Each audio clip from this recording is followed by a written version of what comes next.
कुछ नाम अपना मुकाम खुद तय करते हैं।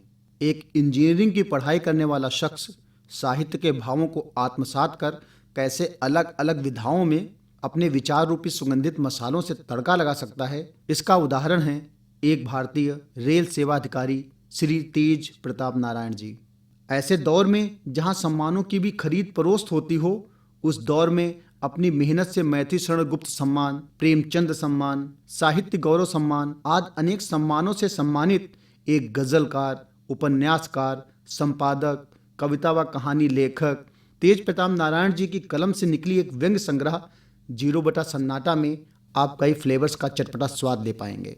और मैं आज आलोक सिंह गुमशुदा इसी व्यंग्य संग्रह से आपको जोड़ने की कोशिश करूंगा। गंभीर विषय जैसे लोकतंत्र का पंचर होता पहिया, जात की आत्मकथा, बजट में सुपर पावर सेस, राजा टसन में और प्रजा टेंशन में आदि विषयों पर सटीक व्यंग्य जो आपको पढ़ते पढ़ते झकझोरने का काम करेगा, तो दूसरी तरफ मूछें हो तो डैश डैश जैसी, तंदुरुस्ती हजार नियामत, प्याज दो और प्यार लो, पतिदेव पत्नी देवी और करवा चौथ जैसे विषय पर व्यंग्य आपकी ऊँटों पर मुस्कुराहट की बांसुरी जरूर बजाती हुई प्रतीत होंगी।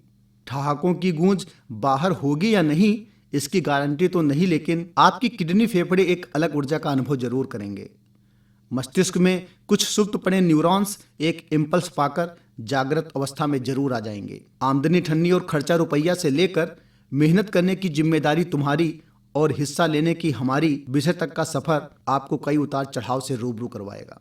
कुछ व्यंग्य आपको गर्मी के मौसम में सर्दी का एहसास दिलाते हुए दिखेंगे, तो कुछ आपकी सख्त त्वचा पर चींटी चलने की अनुभूति भी कराएंगे।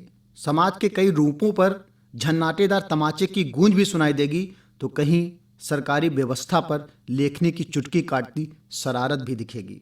खुद पर और खुद के नाम पर भी व्यंग्य की सरलता के झोंकों से कुछ पुराने विषयों पर ठंडे पानी की छींटें भी आपको ताजगी देती हुए मिलेंगी। कठिन विषयों पर भी व्यंग्य कैसे हो सकता है, यह तेज सर की पारखी नजरों और कलम की जादूगरी का मिश्रण लिए 0/सन्नाटा के कई पेजों में आप पढ़ सकते हैं। 100% ना तो सही होता है और ना गलत। कुछ कमियां पाठक की सोच के हिसाब से रह ही जाती हैं।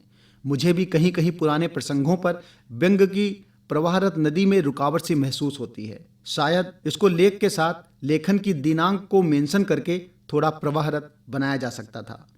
और दूसरा, अमेजॉन पर 200 रुपये की बुक को 230 में खरीदना वैसा ही लग सकता है जैसे मैक्सिमम प्राइस के प्रोडक्ट पर GST का पे करना। ओवरऑल तेज प्रताप नारायण सर की कलम व्यंग्य लेखन में भी उतनी ही पारंगत लगती है जैसे कि अन्य विधाओं में। तो आप लोग जरूर इस किताब को पढ़िए और मुस्कुराइए।